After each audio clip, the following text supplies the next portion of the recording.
My loving audience take my love and subscribes my channel. And dive B&B stories. Was this really just a simple mistake? Or is there a much darker, calculated plan lurking beneath the surface of the Forrester-Spencer rivalry? As Electra Forrester stands at the edge of a metaphorical cliff holding two pink lines, we have to ask, is this child a miracle, or just a corporate asset? The math of Los Angeles just shifted, and the DNA results aren't just revealing a father. They are rewriting the destiny of a dynasty. Can a single heartbeat truly trigger the destruction of everything these families love? Or is this just the who's the daddy storm we all saw coming? Right now, the atmosphere at Forrester Creations is absolutely suffocating, because Electra is trying so hard to be done with Will Spencer. In a moment of pure emotional exhaustion, she's pivoted toward RJ Forrester, but on the surface it looks like a classic rebound. Well, think about it, this happened because Electra is suffering from something I call safety fatigue. She is just plain tired of the high-stakes, raw and often painful drama that always seems to follow the Spencer name. RJ represents the golden boy path. He's patient, he's a Forrester, and he's been waiting in the wings. But here is my take on this. Electra isn't running to RJ because of some soul-deep love. She is using him as a psychological shield. She's basically using him to block out the overwhelming feelings she still has for Will. In my opinion, it's a move that is incredibly unfair to RJ, who is acting like a total clueless wonder right now. He thinks he's won because he was persistent, but the funny thing is, he's just a placeholder in a much larger war. From a behavioral standpoint, we're seeing proactive avoidance in its purest form. Electra is so terrified of being shattered by Will again that she's forcing herself to lean on a man who doesn't challenge her, even if he doesn't exactly set her soul on fire. But the plot really thickens when you look at the timeline. Remember that infamous midnight swim back in March? The writers seeded that moment of vulnerability weeks ago, and now the Who's the Daddy algorithm has officially been activated. Electra finds those two pink lines and it's like a nuclear bomb just went off in her life. She is completely devastated because for her the math just doesn't add up. She calculates the days and realizes this child might actually belong to Will Spencer, the very man she just promised to leave behind. Internally, she is feeling a level of soul-crushing guilt that most people can't even imagine. She's looking at Will, who is pouring his heart out trying to rebuild their trust, and she's holding a secret that could blow his entire world apart. It's the ultimate soap opera dilemma. If she tells the truth, she breaks Will's heart. If she lies, she builds a family on a foundation of toxic deception. And then we have to talk about the real villain here, Ivy Forrester. Ivy is currently running a masterclass in toxic manipulation. She isn't just a meddling aunt. She's a puppet master who sees this pregnancy as a corporate asset. When Ivy corners Electra in that office, she doesn't offer a hug or any comfort. Instead, she goes full tyrant. She orders Electra to name RJ as the father. Why? Because an RJ baby creates an unbreakable biological tie to the Forrester fortune. Ivy wants to seize the throne, and she is using an unborn child as a battering ram to break down the gates of the executive suite. My take on Ivy is that she's operating with a level of cold-bloodedness that even Sheila Carter might admire. She doesn't care about Electra's heart or RJ's future. All she sees are stock options and dollar signs. She is weaponizing a fetus for a hostile takeover. But here's her fatal flaw. Her own arrogance. She didn't check the hallway, and in that building the doors are basically made of paper. Will Spencer overheard everything, every single word. He heard the plan to steal his potential child and hand it to RJ just to secure some company stock. This is where the story shifts from a romance to a full-blown revenge thriller. The good Spencer guy died in that hallway the moment he heard those words. The Will that walked away from that door is Dollar Bill 2.0, or honestly maybe even something worse. Bill usually acts for business, but Will is acting for pure, unadulterated revenge. He's made a silent, terrifying vow to burn Forrester Creations to the ground. I interpret this as a psychological awakening of the Spencer DNA. When a Spencer feels betrayed on this level, they don't just get mad, they become surgical. Will isn't going to burst into the room screaming. He's going to wait, strategize, and find the financial vulnerabilities of that fashion house until he can trigger a total annihilation of their legacy. It is a masterclass in tension, and honestly the drama here is just unparalleled. But wait, we have to look at the other side of the Los Angeles canvas. While Electra is dealing with an unplanned pregnancy, Daphne Rose Walton is facing a devastating reality. She just got the news from Dr. Lee Finnegan about premature menopause. Her dreams of a family with Carter are basically crumbling. The emotional whiplash here is brutal because the writers are giving us this profound contrast. One woman feels trapped by a pregnancy she didn't plan, while another is grieving for a miracle she'll likely never have. This adds a really heavy layer of human emotion to the corporate war. It makes the Forrester-Spencer bickering look small, yet it heightens the stakes for everyone involved. The power dynamic shifts even more when Electra finally confronts Ridge in the CEO office. Ridge is pacing like a caged lion, radiating authority, and he gives Electra a brutal ultimatum. Choose the career at Forrester or choose Will Spencer. He thinks he's rescuing her and saving her from a lifetime of Spencer misery. But he has no idea that the Spencer reality has already taken root inside his own family. In that moment, Electra doesn't crumble or apologize. Instead, she gets this terrifyingly beautiful calm. She lifts her chin, squares her shoulders, and tells Ridge that his threats have absolutely no power over her. Then she delivers the fatal blow. I'm carrying Will Spencer's child. The impact is immediate, and Ridge physically staggers backward. The titan of the fashion industry is reduced to a stunned, speechless mortal, because he realizes he's just been checkmated by a pregnancy. He can't fire her without a massive scandal, and he can't force her away from Will without declaring war on his own unborn heir. So what happens next? The escalation is going to be catastrophic. I predict the fallout will reach every single corner of the show. When Dollar Bill hears he has a Forrester-Spencer grandchild, he isn't going to be angry. He's going to throw his head back and laugh.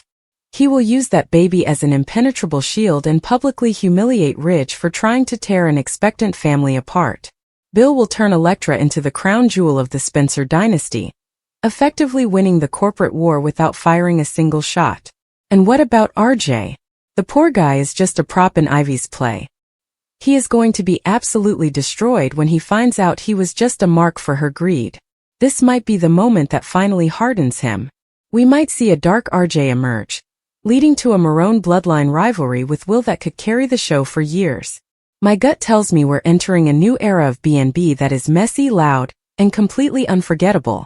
Let's dig into the details of that beach reunion, because it's where everything really started to shift. Electra was standing near the shoreline, watching the waves, and she was terrified when she handed Will that medical report. The silence of the ocean filled the space between them until Will wrapped his arms around her and whispered, "I'm going to be a father."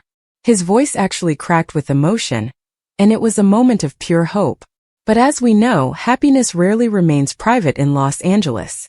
Katie was watching from a distance, and she could tell this wasn't an ordinary conversation. Later, when they told her she was going to be a grandmother, she froze before the tears started falling. But perfect moments never last, and by the next morning, the news leaked and spread through Forrester creations like wildfire. Look at how Bill Spencer reacted when he heard the news. It surprised everyone because instead of exploding, he just smiled and said his son was finally becoming a man. He even admitted he's made enough mistakes trying to control people, and that this time he is choosing family. But Electra's greatest fear wasn't the family patriarchs, it was the public. Within hours, gossip pages exploded with strangers judging every decision she had ever made. She sat in tears reading those cruel comments until Will gently took her phone away and told her, "Our story belongs to us." That is a level of protection we haven't seen from Will in a long time. When Ridge finally confronted him, telling him he complicated Electra's future, Will didn't back down. He looked Ridge right in the eye and said, "No, we've built one." He argued that life doesn't wait until you're prepared. And even Ridge couldn't find an answer for that. As the weeks passed, every ultrasound strengthened Will's determination. He attended every appointment because every heartbeat reminded him that life was now much bigger than himself. One evening, back at their favorite beach, Will knelt in the sand with a small velvet box and asked Electra to marry him. She said yes through her tears while nearby families applauded. But the engagement didn't settle the conflict. It actually made it worse. Some people thought they were moving too fast, but the criticism only made them more resolved. Even Eric arranged a celebration at the Forrester estate. Ridge remained conflicted, but he couldn't ignore the genuine devotion he saw whenever Will looked at Electra. He even admitted to her in the design room that he'd been hard on her, because he was trying to protect everyone. Electra's response was perfect.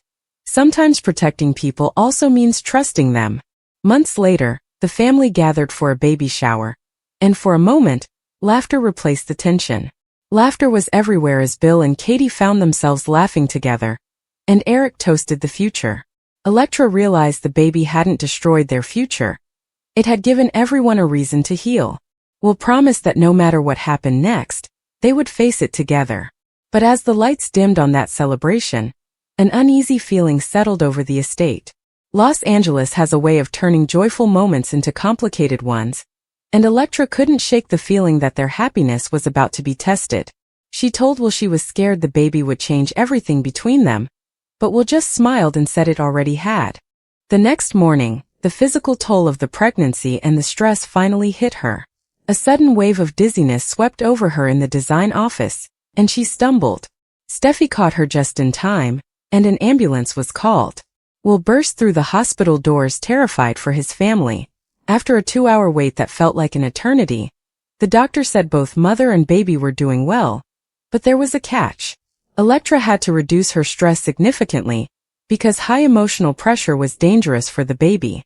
Will made an immediate decision to take a leave from Spencer Publications, telling his father that his family comes first. Bill realized his son had grown up faster than he ever realized. Meanwhile, across town, someone else was watching this all unfold with a very different perspective. Luna sat alone reading about the pregnancy, and she wasn't angry, she was hurt. She remembered her own dreams about love and family and whispered to herself, "I hope you know how lucky you are." As peace settled in for a few weeks, Will became the world's most protective fiancé. He wouldn't even let Electra carry groceries, and he spent his nights highlighting parenting books. Electra even found him practicing diaper changes on a teddy bear, and burst into laughter for the first time in months. Eric watched this and realized that families aren't perfect, but they are absolutely worth fighting for. At their next ultrasound, the couple heard the baby's heartbeat, fast, strong, and perfect. Back at Forrester, Rich saw the change in them and realized they weren't pretending anymore. He handed Electra a delicate family heirloom, a vintage bracelet that had belonged to Stephanie. He told her he was done fighting her future and finally embraced them both. That evening as the sun set, Will and Electra returned to their overlook. Will rested his hand on her baby bump and promised that someday they would bring their child there, and tell them how everyone said their love was impossible. They weren't just two people fighting to stay in love anymore. They were a family united by hope.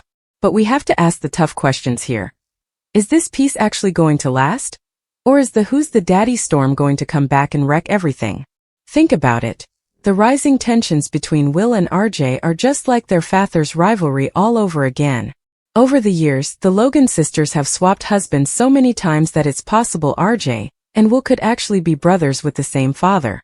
Will the show rewrite history to make Brooke and Katie have sons by the same man? And what about RJ's paternity? Longtime fans know that at one point he was believed to be Nick Marone's son. If RJ isn't a Forrester, and Will is a Spencer, but they share the same biological father, the entire family tree just turns into a forest of secrets. You have to wonder if Dylan is going to become part of this triangle too. Katie is already suspicious of Dylan's motives.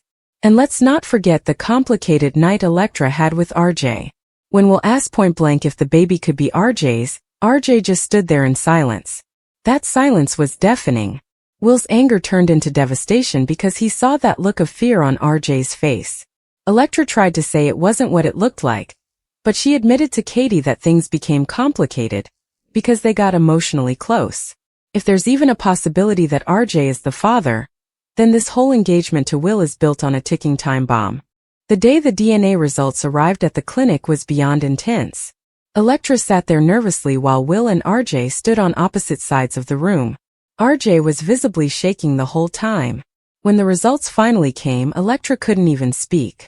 She told Will she should have been honest from the beginning about that night with RJ. Will's face just hardened, and he realized he was right to be suspicious. But then Bill Spencer stormed in with a report of a lab irregularity. He claimed one of the samples was compromised. Now, was that a real mistake? Or did Bill tamper with RJ's DNA to protect his son? RJ looked like he wanted to run the second a retest was mentioned. Will RJ ever forgive Electra? Can a single night of being emotionally close really be forgiven when it drops a nuclear bomb right in the middle of two of the most powerful families in Los Angeles? Or is RJ Forrester currently standing in the absolute wreckage of a life he thought he was building, only to realize he wasn't the architect at all? The funny thing is, RJ probably thought he was the hero of this story. He was the one there to catch Electra when she was running away from the chaos of the Spencers. But we have to ask ourselves, was he ever really her choice? Or was he just a convenient piece of the foundation she used to stay upright? The big question today isn't just about whether RJ can find it in his heart to look past Electra's secrets. It's actually about whether he can even survive the realization that he was a pawn in a game he didn't even know was being played. Was this a simple mistake of timing?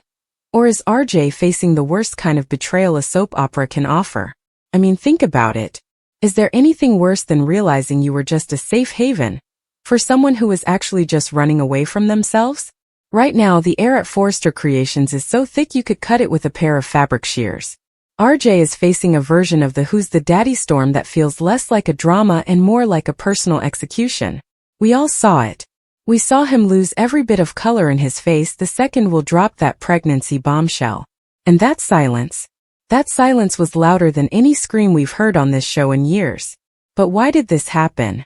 Well, if we look at the facts, RJ fell right into the trap of what I like to call golden boy syndrome. He spent months setting himself up as the anti-Will. He was the patient one.